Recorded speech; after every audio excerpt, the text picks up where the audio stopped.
Hello friends, good morning. Welcome back to my channel Stree struggle dream. कैसे हो आप सभी? उम्मीद करती हूँ आप सब बहुत ही अच्छे होंगे एंड मैं भी ठीक हूँ। आज की स्टडी मॉर्निंग के 3:35 से स्टार्ट हुई है। ये गूगल टाइम आपको दिखाती हूँ, रियल टाइम, क्योंकि रियल टाइम दिखाना बहुत ज़्यादा इम्पॉर्टेंट है ताकि आप लोग डिमोटिवेट ना हों और अपनी पढ़ाई भी इसी तरीके से करें जैसे मैं करती हूँ। गूंगे की भाषा बन जा, अंधे की लाठी बन जा, हिम्मत जो हार चुके हैं तू उनका साथी बन जा, गिरते हुए को उठा ले, गले से लगा ले, ये जीवन सफल बना ले।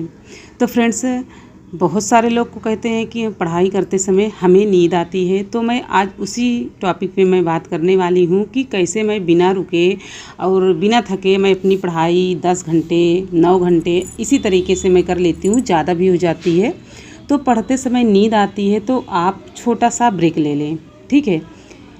शादी के बाद देखिए, जो हाउसवाइफ पढ़ाई करना चाहती हैं बट पढ़ाई करने का टाइम नहीं मिल पाता है, उन सब के लिए एक हिम्मत अगर आप स्टडी करके अपनी जर्नी दें तो वही काम मैं कर रही हूँ कि मैं शादी मेरी हुई है प्लस हाउसवाइफ भी हूँ और मेरे 2 बच्चे हैं। सबको देखते हुए, संभालते हुए, परिवार को लेके चलते हुए मैं किस तरीके से अपनी पढ़ाई भी करती हूँ और मुझे नींद भी नहीं आती है, क्योंकि करियर के इतना टेंशन है तो नींद कहाँ से आएगी। तो नींद मुझे बिल्कुल नहीं आती है, बहुत कम नींद आती है, बहुत थक जाती हूँ तब जाके मैं लेटती हूँ शाम को। तो 3 घंटे 3.5 घंटे से ज़्यादा मैं नहीं सोती हूँ, क्योंकि अब लगता है कि अगर अब सो गए तो हमेशा सोते ही रह जाएंगे। तो फ्रेंड्स, आते हैं मेन टॉपिक पे कि पढ़ाई करते समय नींद आने से बचने के लिए आप क्या क्या कर सकते हैं। तो सिर्फ 5 या 6 टिप्स आप फॉलो करिए और आपको नींद बिल्कुल नहीं आएगी। पढ़ाई से पहले आप पानी पिएं, ठीक, पढ़ाई करने से पहले आप पानी पिएं। दूसरा है सीधे बैठकर पढ़ाई करें।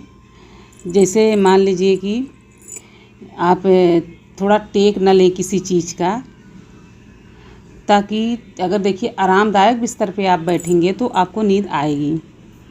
तीसरा है पढ़ाई के दौरान अगर आपको नींद आ रही है तो उठकर बाहर टहल लें। जब आप बाहर टहलेंगे तो भी आपको नींद नहीं आएगी। पढ़ाई करते समय आप बोल बोल कर या लिख कर पढ़ें। मैं इसी तरीके से करती हूँ, मैं बोल बोल के फ्रेंड मैं पढ़ाई करती हूँ। मेरी हैबिट है कि मैं बोल बोल कर ही मैं पढ़ाई करती हूँ। पढ़ाई करते समय एक कॉपी रखें और महत्वपूर्ण चीज़ को, पॉइंट को, जो उसको लिखते जाइए आप, जो उसमें महत्वपूर्ण टॉपिक हैं, जो महत्वपूर्ण आपको लग रहा है उसको आप एक कॉपी में लिखते जाइए। और सुबह उठने के बाद तुरंत पढ़ाई ना करें, सबसे पहले बाहर जाकर थोड़ी देर आप टहल लें, ठीक। जब आप उठेंगे तो थोड़ी देर आप टहल लीजिए। एक बार में बहुत लंबा अध्ययन ना करें ज़्यादा टाइम तक, क्योंकि आप बोर हो जाएंगे। तो थोड़ा सा आप जैसे 1 घंटे की पढ़ाई कर लिए हैं तो किसी दूसरा टॉपिक, एक ही टॉपिक आप मत पढ़िए, कई टॉपिक पढ़िए। जब उससे भी ऊब लगे आपको तो छोटा सा आप ब्रेक ले लें, मतलब 10-12 मिनट का ले लें, फिर वॉक करते हुए आप पढ़ाई करें। अब पढ़ते वक्त ही नींद क्यों आती है, ये भी सवाल है। वैसे तो आपको नींद नहीं आएगी, आप रील देखने लगें, यूट्यूब पे कुछ देखने लगें जो कि आपसे पढ़ाई से आपके दूर हो, उन सारी चीज़ अगर देखने लगते हैं तो नींद नहीं आती है। तो पढ़ते ही वक्त नींद आती है। पढ़ते समय फ्रेंड्स, मैं आपको बताऊं कि पढ़ते समय उस वक्त सबसे ज़्यादा दबाव हमारी आँखों पर ही पड़ता है। पढ़ते समय सबसे ज़्यादा दबाव हमारी आँखों पर ही पड़ता है। वह हमारा दिमाग एक कंप्यूटर की तरह सारा डेटा स्कोर करता है। इतने दबाव के कारण ही हमारी आँखें और हमारा दिमाग आराम की डिमांड करता है, जिस कारण पढ़ते समय हमें नींद आने लगती है, इसीलिए नींद आती है। तो फ्रेंड्स, मैं यहाँ पे सारा काम कर ली, फिर मैं रिवीजन कर रही हूँ और साथ ही साथ नोट्स भी बना रही हूँ। फिर उसके बाद क्लास चलने लगी, लाइव क्लास अटेंड कर रही हूँ। देखिए, जीएस की क्लास लाइव ही मैं करती हूँ, क्योंकि 3 घंटे लाइव करना थोड़ा टफ भी है, क्योंकि देखिए लाइव में ज़्यादा टाइम लगता है, क्योंकि उसको हम तो बढ़ा नहीं सकते हैं स्पीड की, हम बढ़ा के देखें, लेकिन कर लेते हैं क्योंकि बाद में फिर 3 घंटे का टाइम नहीं मिलेगा। क्योंकि हिंदी सब्जेक्ट भी है मेरा, आप लोग को पता है, तो हिंदी भी कवर करना है और बहुत ज़्यादा याद करना है, और उसमें सिलेबस भी कंप्लीट नहीं है तो उसको भी कवर करना है। तो फिर ज्योग्राफी की क्लास चली, फिर हिस्ट्री की क्लास चली। मैं जितनी क्लास की हूँ मैं आपको सब दिखाती हूँ। हिस्ट्री में कौन सा टॉपिक चला है, तो जो आज टॉपिक चला है वो बौद्ध चला था, बौद्ध टॉपिक चला था। हिस्ट्री में धार्मिक आंदोलन चल रहा है, लेकिन उसमें बौद्ध टॉपिक पढ़ाया गया था उसमें, ये देखिए। फिर उसके बाद मैंने क्लास सारे अटेंड करने के बाद जो भी मेरे काम पेंडिंग में थे उसको मैं कंप्लीट करने के बाद फिर से मैं जाके यहाँ पे नोट्स वगैरह बनाने लगी, क्योंकि बहुत सारी वीडियो हैं, पीडीएफ तो मिलती नहीं है कि पीडीएफ के थ्रू हम अपना सिलेबस कंप्लीट कर लें। तो बहुत कवर करना है, अभी बहुत पीछे हैं, तो उसको भी कवर कर रहे हैं, साथ ही साथ वीडियो भी पढ़ रहे हैं, तो दोनों काम हो जाता है।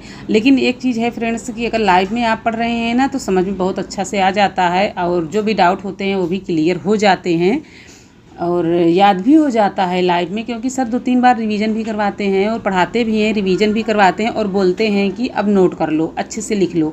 तो देखिए सब कुछ ठीक है। जो लोग हिंदी संसार प्रयागराज ऑनलाइन से जो लोग पढ़ रहे हैं उन्हें पता है कि सर किस तरीके से पढ़ाते हैं, बहुत डीपली पढ़ाते हैं सर। सबको समझ में आता है कि नहीं, बट मुझे बहुत अच्छा समझ में आता है। और मॉर्निंग में उठ के मैंने सोचती हूँ कि इनकी वीडियो ही रिकवर करें, लेकिन फिर मैं सोचती हूँ नोट्स जो बनाए हैं उसी को रिवीजन करें। प्लस मेरे पास प्रैक्टिस सेट और सॉल्व पेपर की बुक भी मंगवा ली हूँ, तो उसको भी मैं अब सॉल्व कर रही हूँ, थोड़ा थोड़ा करके 50-50 क्वेश्चन करके मैं सॉल्व करती हूँ, एक साथ तो नहीं सॉल्व कर सकती हूँ। फिर यहाँ पे लाइव क्लास चलने लगी है। लाइव क्लास में आधुनिक काल में छायावाद टॉपिक चल रहा है, तो इसमें सर छायावाद टॉपिक पढ़ा रहे हैं। ये देख लीजिए, आप देख सकते हैं। देखिए हम आपको जो भी जितना हम पढ़ते हैं ना रियल दिखा देते हैं, मैंने दिखावा का कुछ भी नहीं बनाती हूँ। तो थोड़ा सा वीडियो आगे पीछे हो गई है फ्रेंड्स, इसको आप एडजस्ट कर लीजिएगा, क्योंकि जब मैं एडिट करने लगती हूँ तो थोड़ा सा इधर उधर हो ही जाता है। सोचते हैं कि ज़्यादा टाइम ना दें, 1 घंटे 1.5 घंटे तो मेरा इसमें भी चला जाता है, नहीं तो वही मैं और ज़्यादा पढ़ लूँ 1 घंटा। जो लोग यूट्यूब चला रहे हैं साथ में पढ़ाई भी कर रहे हैं, तो उनके लिए थोड़ा बहुत सारी चीज़ें मुश्किल हो जा रही हैं, बट लेकिन करना पड़ रहा है, क्योंकि सोचते हैं कि जो मेरी हाउसवाइफ हैं, घर में हैं, वो पढ़ नहीं पा रही हैं, डिमोटिवेट हो रही हैं, तो एक दूसरे को पढ़ के आगे बढ़ा जा सकता है। लेकिन जब आप अपने अंदर वो मोटिवेशन और वो कॉन्फिडेंस आप लाइएगा। तो फ्रेंड्स, ये मेरी वीडियो कैसी लगी प्लीज़ आप लोग लाइक शेयर और सब्सक्राइब ज़रूर करिएगा। धन्यवाद।